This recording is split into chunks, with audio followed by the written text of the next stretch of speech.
Mana kumanya kwa Ramogi juanga pile kapile chendo mara Pok Opogore biro ni TV mara Ramogi chakra saro nyaka sadek maro kinyi manuching ticha ngwena. Chendo mabendi tayo koda ana Sharon ngao.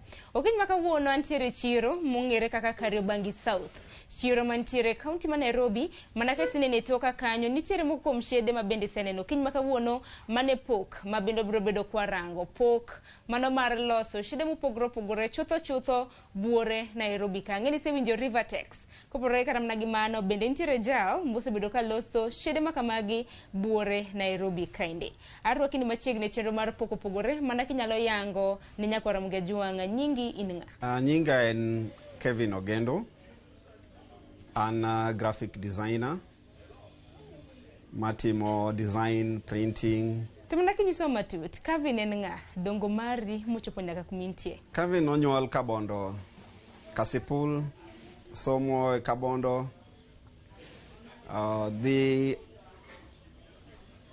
Kinde moro ne adhi boarding school miluongo ni Nyabwanse Boys.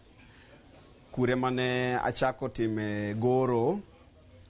Bang' mano aduogo Kabondo kendo asomo school miluongo ni Juelo Primary. Then adhi secondary ma Goro Sare High. Agoro Sare ne watimo art. So natimo art bang'e ne I joined Kenya Polytechnic. Atimo diploma in art and design graphic option. Bang' mano adonje teach industry mar design kod printing mag lewni mag okombe. Bang' kasetiyo bang' higa 6 ne achako kambina, but kambini ne timo digital publishing, ne watimo gik misomo godo gi computer. To Kevin nyaka sani ochopo nade ma koro ntiere gi kambi mongere kaka Olele Garments. Gima notimore en ni kambina machielo iluongo ni Inet Publishers emene watimo godo gige somo mar computer. Koro higa 2019 ka COVID-19 obiro ali higa 2020 to gige somo mag skunde ne ok nyal dhi mbele kech skunde ni loro. Koro content mene wasebedo ka waloso ne publishers ne ok wanyal dhi godo mbele. Koro mane kinde mene wachake Olele Garments. Manaki nyalo nyiso kata mna funa nyako Ramogi juanga gin tije magi mabende utimo kaindi ma mungere kata mna kambi mungere kaka Olele Garments. Bende chiro bende uwul ne nyako Ramogi juanga chiro mani muntiere. Mokwongo Olele en le ma joluo mang'eny ong'eyo. En ogwe maringe ot. To gimomiyo wabiro gi nying mar Olele en ni ne wachako kambi madwa loso gik ma ji tiyo godo e udi. To Olele kende gimiyude e ot mora mora. Ibiro yude e od jochan, ibiro yude e od jomumeo. Odak e State House to kendo Olele odak e slums. Koro waloso lewni ma wa design kendwa to wa print gi basto watwang'o gi. Wantiere based Kariobangi South Market kama wantiere ni mae kama design timore kama printing timore kama tuengo timore. Wan kendo gi office machielo mar design kod branding e town Nairobi, Ronald Ngala Street, Magic Business Center. Wane gorofa mara 4, wing big gorofa mara 4. Kavi mwenengeni kano walimo kano yudo kutimo tije mopogoro loso watch benda neno bells lewni bende aneno ka untiere godo ka. Manaki nyalo nyiso nyako Ramogi juanga matuto Olele Garments gin tije kaka mage mabendo timo. Olele Garments dwaro mag jo ng'iepo magwa ne wachako ka waloso shirts kende nikech ne aneno bugo moro kuom sade ma joma chuo yudo sati ma olos ma oko samoro design kata maua mokete iye okineka mako wang' to kendo pek mar nanga no kiwinjo to yudo korep kendo gikethore piyo. Koro naneno bugo mar lep chuo. Koro ne wachako gi loso shirts mag joma chuo. To joma ne ng'iepo ir wapenjo wani to bedo wayud longe mwanyalo rwako gi shirts gi beyo no be wanyalo yudo wuoche. Koro en dwaro mar joma ng'iepo irwa ema nodhirowa e chako loso longe to kendo terowa nyaka loso wuoch. Dibed ni loso kido mag shati mar olele kaluwore ni kuom ranyisi shati mirwako aneno kintiere gi tipo mar olele. Ya maendi en brand marwa maduong' mar olele shirt. So maendi e sati mar olele en achiel kuom sati mwawaloso. En e sati design mokwongo mane akwongo loso mag shirts kapok ne awuok e loso mogoye olele kende. Mae design mokwongo mane waloso. So ma sati mawaloso kendwa to watwang'e kendwa kae. Nyaka sani kaluwore kit tich mitimo mano mar loso shede mopogore opogore en thuolo mar higni ni chakre ni chak kambi makama. Wan e higa mar 3. Higni anyalo wacho ni kor higa mokalo ema wachake e loso shirts mang'eny. Chien kucho ne atimo temo gik moko mondo mi ager products ma waloso. So higa achiel 2 mokwongo ne ok wan e mass production mar sats. Ne pod watest concept ma paro mopogore opogore ma wan godo ne wagero hignigo. Koro chakre higa mokalo, dier higa mokalo ema wachako loso shirts koro mang'eny. Ohala osebedo nade kinde thuolo mar higni 3 ma kamano bende nyalo loso bende kotenre gi piem mano mar chiro kaluwore gi ohala ma bende utimo. Ohala kaka watuoto ohandwa waonge gi joma wagorego mang'eny nikech joma ohero shirts wa ok nyal yudo mahua ma waloso gi kamoro amora. Gin magwa kendwa. Koro joma oseng'iewo gi kata moseneno gi duogo mana irwa or penjowa ka gidwaro moko. To lweny mang'eyo ni wan godo mbele kae en lweny mar nengo nikech wadwa kedo gi joma golo shirts China. Kata obedo ni quality mar shirts magikelo e pek mar nanga ni piny ne magwa, but nengo margi gi nenruok mag moko miyo wang'eyo ni wan kod lweny kod jo ohala ma wero shirts ma oko. Akene gin peka kamage samoro ma bende uneno ma bende nyalo lero ni nyakor mga jwang'. E lweny mar chiro wageno ahinya ni sirkal nyalo tego wach mar gik miloso e pinywa ka mondo wang'iew kendwa. Mano nyalo miyowa thuolo malach mar tugo e chironi. To e chironi gimomiyo awuoye kuom lweny. Sani thoth udi mantiere e chuny boma ma Nairobi. Udi mang'eny sani olok gi stalls matindo tindo miuse lewni kod wuoche. To thoth gi gin wuoch ma oko. And nengo opogore ma ng'ata yudo gimonyalo ng'iewo ma oko. Koro wan lweny mwadwa go kodgi en lweny mar miyo kastembewa shirts manenore mabeyo ma ok ginyal yudo mayot lot mawuok oko go. Ang'en manena achiel kuma chiedh nade ma bende ukadha. Kene gin mage kuma chiedh nade mage mamoko ma bende un kaka olele garments usebedo kukadhe. Achiedh nade mamoko mwakale en nengo mar nanga ma wang'iewo mondo mi walos godo lewni mwa print gi. Sani endi joma loso lepgi kendgi kaka Rivertex giloso lepgi kendgi to ok ginyal uso ni material ma giloso mondo mi idhi time print mari. Gidwa ni giuso ni material ma gisekete mahua margi. Koro wan mondo mi wang'iew nanga mwakete mahua magwa en nyaka wang'iew lewni ma bende pod owuok mana oko.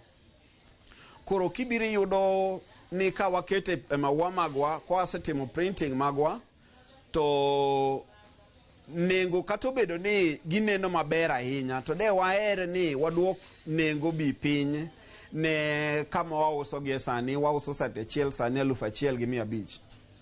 De waer ni waduog nengo piny. To kigo kwano tiyudo ka gie sani kapod nyaka beni lewni ma wayudo ma plain ma wuok oko to pod ok wanyal dok piny ahinya e nengo. Bedang'e ni Kevin, nengo en ginore ma bende japiny gombo winjo. Nengo magu chal nade to bende target market magu. Ugeto jomagi gi kit shede ma bende uloso.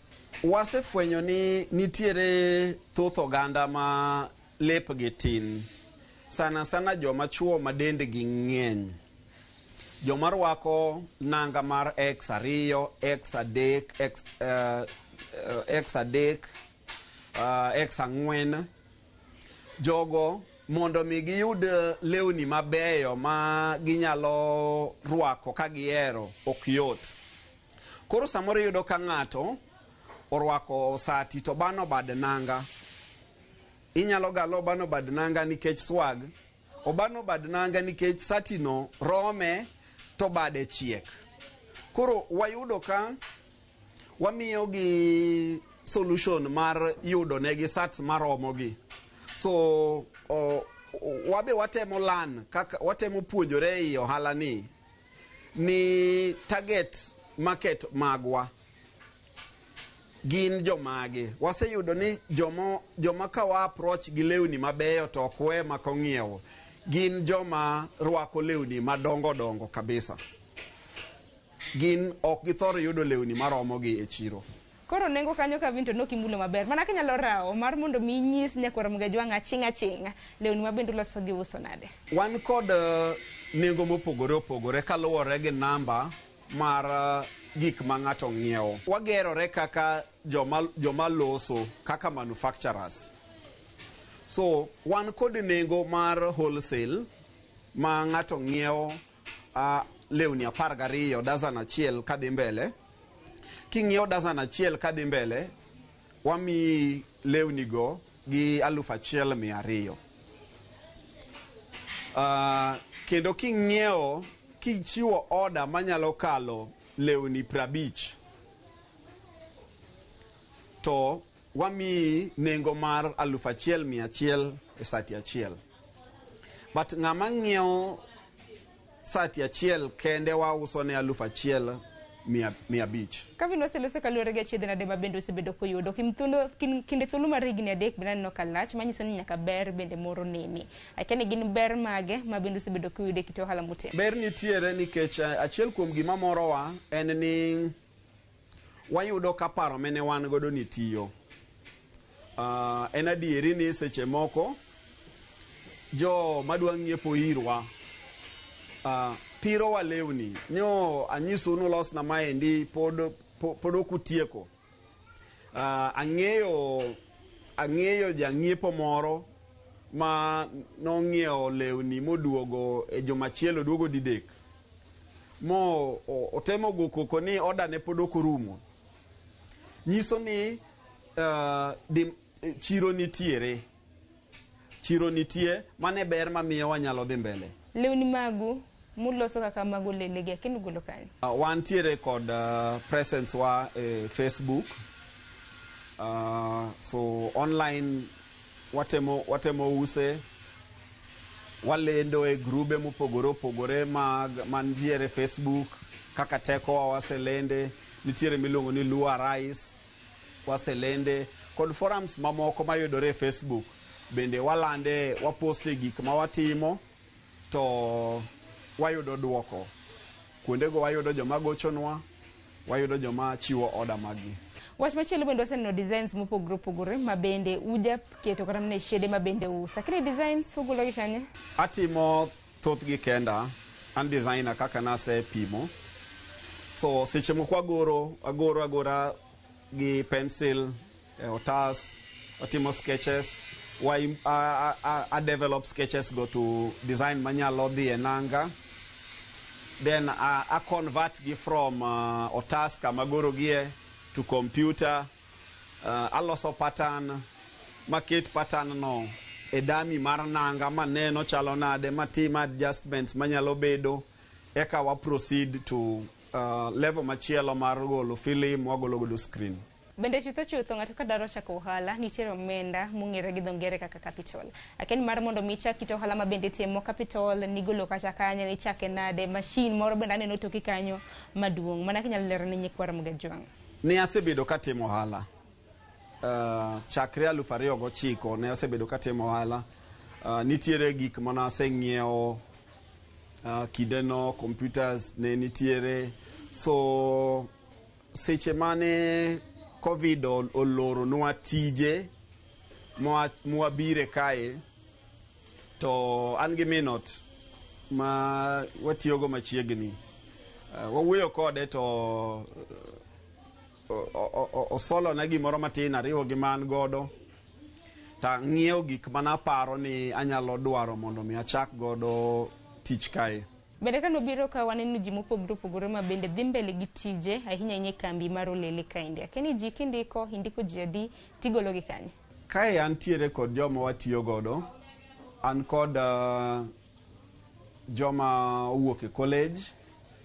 An kod achiel kuom nyithindo mopuonjore fashion design. School miluongo ni Buruburu Institute of Art. Entiere workshop ma town. Antiere kaendi kod nyathi moro ma bende puonjore tweng'o yo Kibira. Ne ebene wamiye space kaka intern osepuonjore sani machines. Nopuonjore gi machine ma manual. Sani ong'eyo tiyo gi machine ma tiyo gi motor. Antiere kod funde mane osepuonjore tweng'o chon mano osebedo katiyo. Gin watimo kod gi piecework. Ka antiere kod tich aluongo gi ni an gi longa par. Twang' na man gi shirt namba makama otwang'o to achulo gi e winjruok. Olele kaendi kambi mar olele bende chiwo tiegruok to bende uchiwe nade? Wasebedo ka wachiwo tiegruok. Nyithindo ma ng'eny mowuok e colleges mopogore opogore osebedo kabiro kaka interns. And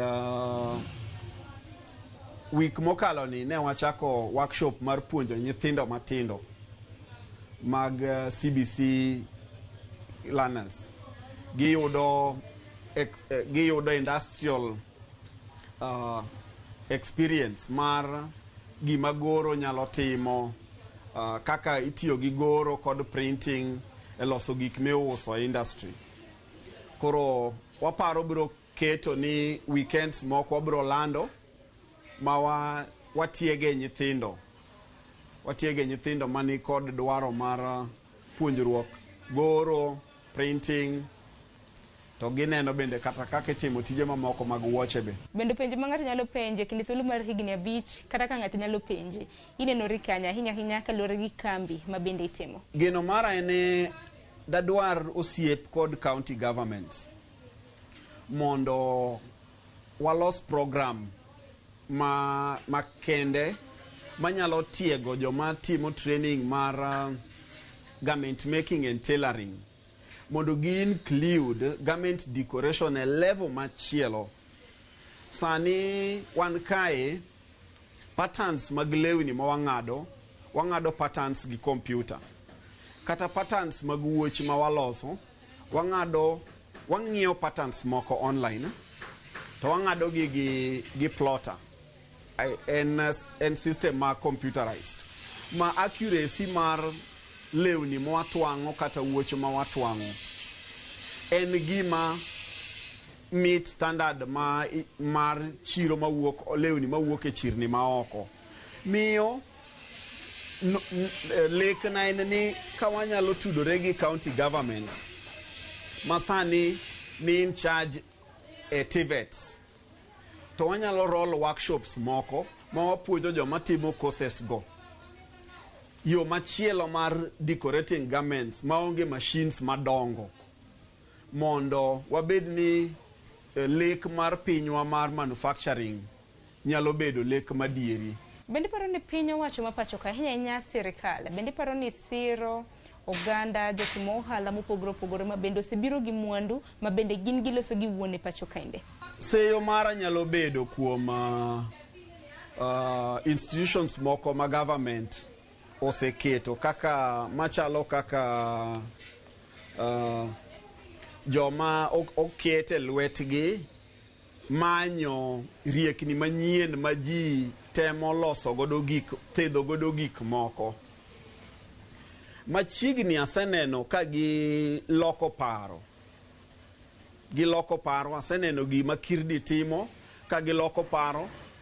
Gikelo machines moko ma ji nyalo rado godo mondo mi opuonjre tije moko. To chutho paro ni piny mar Kenya onego odog chien mondo ochak pidho pamba. Kinono history mar pamba mene wuok kaendi chon, tiyudo ni pamba mene wuok Kenya kae. En pamba mane nigi thread marabora. Mene ohere piny mangima. But sani ka wanyalo bedo ni wapidho pamba marwa, to pamba ni iloke nanga kae. To wanyalo chopo, wanyalo chako export lewni. Kata mana dweche mabirogi. Wanyalo chako export lewni madhi e pinje machiegni kodwa. Kavin parna nyiko Ramogi Juang nikech tinde wadak e piny mantiere gi lony mopogore opogore, kila ng'ato nitiere mbui. Gin mbui mage muyudore tuluongoru nade mbui makamago? Facebook wayudore kaka Olele Garments, Olele Design Factory. Wantiere e mbui mar www.olele.co.ke. Kanyo bende nyalo yudowa. Nembni mwatiyo godo en kaka 020-345-675. Mano namba ma office ma town. Kata namba nama be ayudora godo en 07022-438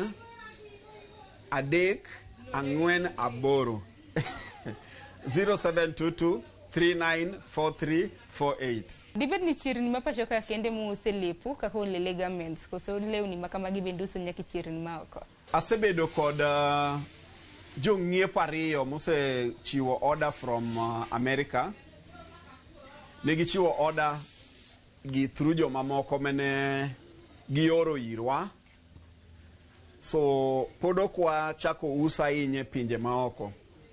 But wase supply orders moa America diriyo. Akani gin mise magima bende un kaka Olele uchwalo ahinya mar chopo e chirni mantiere pinje maoko? Ne ndiko ne jo Chamber of Commerce and iga mokalo ne gituda gi kambi moro ma China mane wabedo gi virtual video meeting kodo jomoko manie factory machielo gibe giloso shirts gitango na gik magitimo gineno matimo wawuoyo kodgi. Tageno ne tudruok ainago nyalo medore mondo mi wabed gi exposure mopogore gi mwan go sani.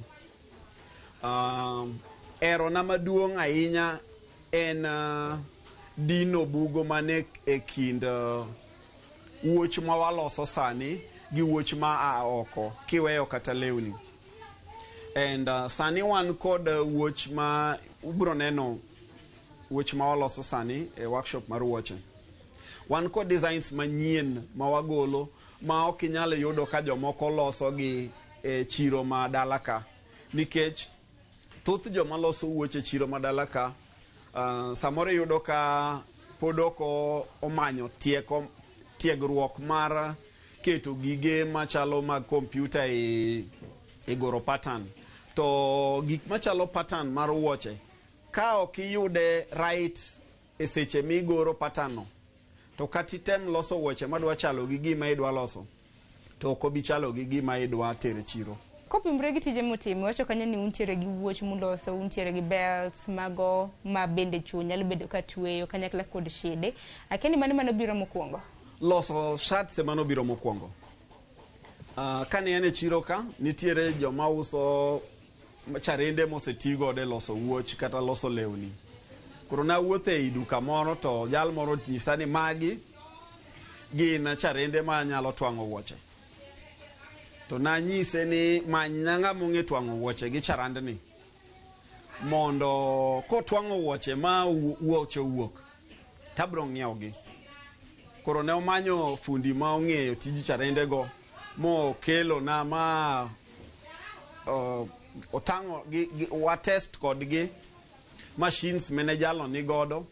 Baso na ng'iewogi nikech ne donje ohand wuoche no bende osebedo paro mane kastembe ga penja ni seche makoro wasehero shirts gigi parie be loso wuoche, parie be loso belts be. Akeno hala mar wuoche timo nade mag belts bende nengo bende nyakwar mga jwang gombo winjo ni to nengo chal nade? Wan kod belts ma wan godo magi ok waloso kendwa. Magi olos gi joma wang'iewo pien irgi.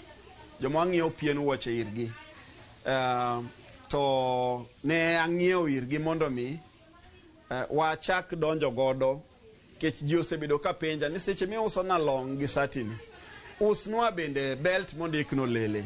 Koro wuodhwa mokwongo mar dhi chako uso ne ji belts mondikno lele, wachako uso belts mwaparo ni beyo molos gi joma uso nwa pien. Mos wabiro yudo machine ma ng'ado kamba ok ng'ada gi pala. Nitiere machine ma ng'ado kamba kendo ma pilo pien. Ka wasebiro wayudo mano to wabiro bedo kwa chako loso kembni mamagwa. Kavin kichano ka sam osemayo wawangwa wachni mogik ne nyakwara mga jonga hinya nyaka luore kod chenro mar Pok Opogore bende nthulu makare mabedi nyal kramna jiwo ng'ata rawera mantiere oko kacha kaluore kit pok mabende ntiere godo. Gima sega bedo kawacho en ni ideas mang'eny madongo seik godo jielo. To ik gi ideas go nikech luoro mar temo gima ng'ato paro. So ng'ama ni kod pok mora field mora okonego luor temo timo gimo paro no ka en gimo iloso gi lwedo. To kendo okonegi luor wuoyo gi ji penjo ni ere kaka nyalo timo gini maber maloyo kaka timeni. Nikech mano kende yo ma ji nyalo somo godo. College ji nyalo dhi wuok e college, ti wuok e college kod basics mar ng'eyo ni mae kaka nanga itwang'o. To komi design machielo nanga ma samoro nigi ite to time itwang'o ka ok ipenjo ng'ato to ok inyal ng'eyo. Koro ng'at moro amora mani kod pok anyalo jiwo ni obed ka inyalo dhi online e internet imanyo riekni mamoko mosetimo oko, iwuoyo gi ji mane kinyalo yudo riekni manyien manyalo miyo gimi idwa timo gerore. Kavin ogunierok mana inya kum kelowa kata mana kum rwakowa hinya he kambi mano mar Olele Garments mantiere bura Nairobi ka bende kaluore kit pok mabendu timo. Mana manya kwa mga juang mani kit pok mabendu dushi makawuno nwa menyo pok hinya mar loso shede bende nena wuoche kanyo mabende Olele Garments osebedo ka loso bende Kavin mabende enjata chenro maduonga hinya mar kambi makama bende osenyisi kama bende yudore mbui himanyege kaponono ni ntiere karamna shede mondu mopogore mabende dwaro nengo bende nose wacho kinja ohala katini jala mabende dwaro nyiew shede makamagi mar mondo mi irwaki kata kamano nambane bende nose chiwo kanyo motelo. Kaka pile inyisa kuma intiere to abiro bira hinya kintiere koda kit pok mopogore. Warad kendo juma mabiro chenro mar Pok Opogore kita kodan Sharon Ong'ao rituru masani.